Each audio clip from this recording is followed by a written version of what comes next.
যে এভরি 6 মান্থসে you should visit a dentist. তো দাঁত থাকতে যদি তুমি না যাও ডাক্তারের কাছে, ডেফিনেটলি সেটা নট অনলি এক্সটেন্সিভ ট্রিটমেন্ট হবে, নট অনলি সেটাতে এক্সপেন্সিভও হবে ট্রিটমেন্ট।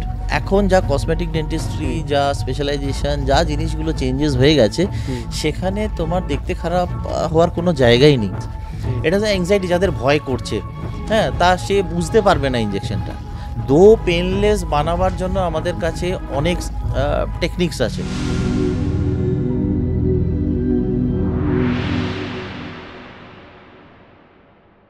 আমাদের একটা প্রবাদ আছে যে দাঁত থাকতে দাঁতের মর্ম বোঝে না। এবার যাদের দাঁত আছে তাদের জন্য দাঁতের মর্ম বুঝে রেগুলার দাঁতের চেক আপ করাটা কতটা ইম্পর্টেন্ট তুমি যদি একটু বলো। দেখো, আমরা যেটা ইন্ডিয়ান ডেন্টাল অ্যাসোসিয়েশন বা যারা ডেন্টিস্টরা রেকমেন্ড করি, সেটা হচ্ছে যে এভরি 6 মান্থসে ডেন্টিস্ট ভিজিট কম্পালসারি। হ্যাঁ, এবং এটা আমাদের বইতেও লেখা আছে যে এভরি 6 মান্থসে you should visit a dentist. এবার দাঁত থাকতে দাঁতের মর্যাদা ডেফিনেটলি যখনই তুমি সেটাকে ডিলে করছো বা যে কোনো এতে হয়, সেখানে অলওয়েজ দ্য কস্টিং ইনক্রিজেস, দাঁতের প্রবলেম ইনক্রিজেস, অ্যান্ড ওভারঅল যে প্রবলেমসগুলো দেখা দিচ্ছে, ধরো একটা ছোটো ক্যাভিটি ছিল, সেটা একটা বড় ক্যাভিটিতে টার্ন আউট হবে। এবার বড় ক্যাভিটি, ছোটো ক্যাভিটি হয়তো ফিলিং করে ঠিক হয়ে যেত, বড় ক্যাভিটি হলে আমাদের রুট ক্যানালস করতে হতে হবে, আরও এক্সটেন্সিভ প্রসিজার্স করতে হবে। এবার রুট ক্যানাল যদি হলো না সাপোজ, তাহলে আরও এক্সটেন্সিভ যদি প্রসিজারে যাই, তখন দাঁত তুলে ফেলতে হবে। এবার দাঁত তুলে ফেললেই হলো না, ডেফিনেটলি আমাকে তখন ইমপ্লান্টস করতে হবে। তো দাঁত থাকতে যদি তুমি না যাও ডাক্তারের কাছে, ডেফিনেটলি সেটা নট অনলি এক্সটেন্সিভ ট্রিটমেন্ট হবে, নট অনলি সেটাতে এক্সপেন্সিভও হবে ট্রিটমেন্ট। প্রথম কথা হচ্ছে যে আগের যা সিচুয়েশান ছিল, সেটা মনে ভয়ানক সিচুয়েশান ছিল।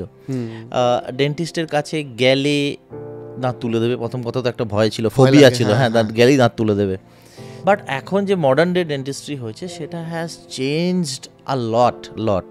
মানে সেই জিনিসগুলো না দেখলে, না এক্সপিরিয়েন্স করলে, একটা ওভারঅল যে ওয়াও এক্সপিরিয়েন্স আমরা দিতে পারছি চেম্বার থেকে, সেগুলো টোটালি আলাদা। এখন যা সিচুয়েশান হয়ে গেছে, আমাদের সাপোজ ফর এক্সাম্পল একটা রিসেপশানে তুমি আসছো, একটা সুন্দর একটা অ্যাম্বিয়েন্স, হ্যাঁ, সেখানে একজন তোমাকে গ্রিট করছে, তুমি একই অ্যাংসিয়াস হয়ে আছো যে ডাক্তার ভেতরে গেলে কি হবে না হবে, সেই অ্যাংজাইটিটাকে আমরা রিলিফ করছি বা একটা স্টাফ রিলিফ করছে, এবং তুমি নিজে থেকেই বুঝতে পারছো যে এরপরে তোমার কি হতে চলেছে বা কি, তুমি অ্যাংজাইটিতে আছো। এবার ভালো মিউজিক চলছে, বা একটা ভালো ডিম লাইট আছে, বা একটা ভালো স্মেল আসছে, একটা ভালো অরা আসছে, then you go inside the clinic. সেখানে তুমি ডাক্তারের সাথে কথা বললে, একটা তোমার একটা স্ট্রেস রিলিজ হলো। তুমি প্রথমে তোমাকে বলা হলো যে কীভাবে এক্সামিনেশন হবে, তোমার এক্সামিনেশন করা হলো, অ্যান্ড তারপরে ফার্দার ট্রিটমেন্ট বা ট্রিটমেন্টের প্ল্যান। দেখো, একটা পেশেন্টের অ্যাংজাইটি এইটাই থাকে যে পয়সা কত লাগবে, সেকেন্ড হচ্ছে দাঁতটা তুলে দিতে হবে কিনা, থার্ড হচ্ছে কিভাবে ট্রিটমেন্ট হবে। রিসেন্টলি আমার এক বন্ধুও আছে, ওর দাঁতে ব্যথা হচ্ছে, বাট ও যেতে চাইছে না ডাক্তারের কাছে সির্ফ এই ভয়ে, কারণ ওর দাঁত সামনের দিকে দাঁতের ব্যথা হচ্ছে। ও ভাবছে সামনের দিকে দাঁত যদি গেলেই তুলে দেয়। মোর ইউ ডিলে, তুমি যত ডিলে করবে ততটাই প্রবলেম বাড়বে, এবং ভাবছে আমাকে দেখতে খারাপ হয়ে যাবে। না, ইউ আর রং। মানে এখন যা কসমেটিক ডেন্টিস্ট্রি, যা স্পেশালাইজেশন, যা জিনিসগুলো চেঞ্জেস হয়ে গেছে, সেখানে তোমার দেখতে খারাপ হওয়ার কোনো জায়গাই নেই। যেটা মেনলি করে থাকি সেটা হচ্ছে যে ডিজিটাল স্মাইল ডিজাইনিং, স্মাইল কারেকশনের সামনের দাঁতের যেটা তুমি বলছো, তো we do digital smile designing. Digital smile designing মানে হচ্ছে একটা পেশেন্ট যদি কেউ আসে, সামনের দাঁত যদি তার এবড়ো খেবড়ো থাকে বা উঁচু নিচু থাকে বা ক্যাভিটি থাকে, যাই হোক, সেটাকে আমরা কি করছি, ডিজিটালি মক আপ করে নিচ্ছি। প্রি অ্যান্ড পোস্ট যেরকম হয়, আমরা ডিজিটালি মক আপ করে আমরা দেখতে পাচ্ছি যে কতটা ভালো বা কিভাবে হতে চলেছে, রেজাল্ট কি এসে চলেছে, কি হতে চলেছে। নট অনলি দ্যাট, আমরা যে মডেলসগুলো নেই এখন, আমরা ওয়্যাক্স আপ বলি। ওয়্যাক্স আপ মানে মোম দিয়ে আমরা দেখতে পারি যে দাঁতটা কতটা পেছনে যেতে পারে, কতটা সামনে আসতে পারে। All those things can be done digitally. The result সব চেম্বারে এই ইনফ্রাস্ট্রাকচারগুলো থাকে না, অল চেম্বারে থাকে। হ্যাঁ, অল চেম্বারে থাকে। আমার চেম্বার যেরকম লেকে যে চেম্বারটা আছে, লেক কালীবাড়িতে হোয়াইট জোন ডেন্টাল ক্লিনিকের, এটা হচ্ছে most specialised unit. We have the only clinic in Kolkata to have CBCT inside, যেটা সিটি স্ক্যান বলি আমরা, CT scan in clinic CBCT যেটা আছে আমাদের, সেটা we are the only clinic in having. এবং আরেকটা যে ইনস্ট্রুমেন্ট, স্পেশালাইজ ইনস্ট্রুমেন্ট যেটা আমরা রাখি হচ্ছে যে স্ক্যানার বলি, ইন্ট্রাওরাল স্ক্যানার। আগেকার দিনে যেরকম আমাদের মাপ নিতে হতো, সেই মাপ ফাপা নিতে হয় না, মাপ নিলে বমি উঠে আসছে ডেন্টাল ক্লিনিকে যেটা হয়। বাট এখন সব স্ক্যান হয়ে গেছে। Scan means high end camera, যেটা স্পিডে তোমার পুরো নিয়ে নেবে সেকশনটা, এবং যে ফাইল হবে, যে সেই এসটিএল ফাইলটা তৈরি হবে, সেই এসটিএল ফাইল দিয়ে আমরা ইমিডিয়েটলি যে ল্যাবরেটরি আছে ওখানে মেল করে দিলে অটোমেটিকলি কাজ শুরু হয়ে যাবে। এটা তো খুব ভালো অপশন। একদম তুমি আমাকে একটু digitally। তাহলে এই যে তোমার চেম্বারের কথাটা বললে, যেটা এই ইনফ্রাস্ট্রাকচারটা হয়েছে, তার একটু লিঙ্কটা আমাকে দিও, আমি আপনাদের জন্য ডেসক্রিপশনে দিয়ে দেবো যারা যেতে চায়। অবশ্যই অবশ্যই। হোয়াইট জোন ডেন্টাল ক্লিনিক আমরা স্টার্ট করেছিলাম last 15 years ago. I started in my practice in টলিগঞ্জে আমাদের ফার্স্ট ক্লিনিক হয়। সেকেন্ডটি হচ্ছে মুকুন্দপুর এরিয়াতে, অজয়নগর মোড়ে হয়। And third is the most premium dental clinic we made with in house CT scan. আমাদের কনসিয়াস সিডেশন বলে একটা মেশিন আছে। কনসিয়াস সিডেশন মানে হচ্ছে যে তোমাকে জেনারেল অ্যানেস্থেসিয়ায় যেতে হচ্ছে না।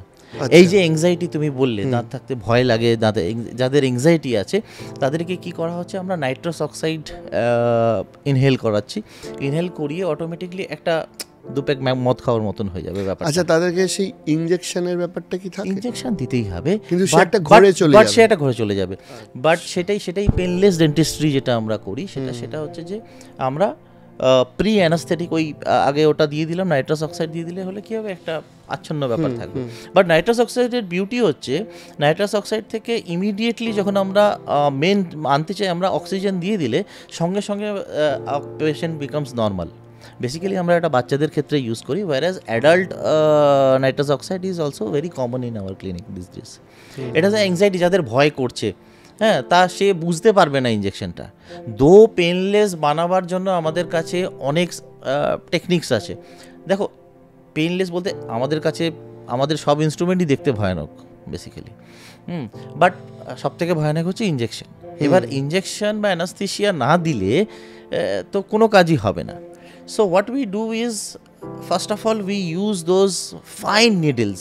আজকাল দেখো, একটা ডেন্টিস্ট এক্সপেন্সিভ হয় কেন, বা একজন ডেন্টিস্ট আরেকটা ডেন্টিস্টের থেকে আলাদা কি করে, how specialised we are. So ওই নিডলস আর ভেরি ফাইন, এবং অ্যানাস্থেসিয়া দেওয়ার আগে উই ইউজ প্রি অ্যানাস্থেটিক জেলস।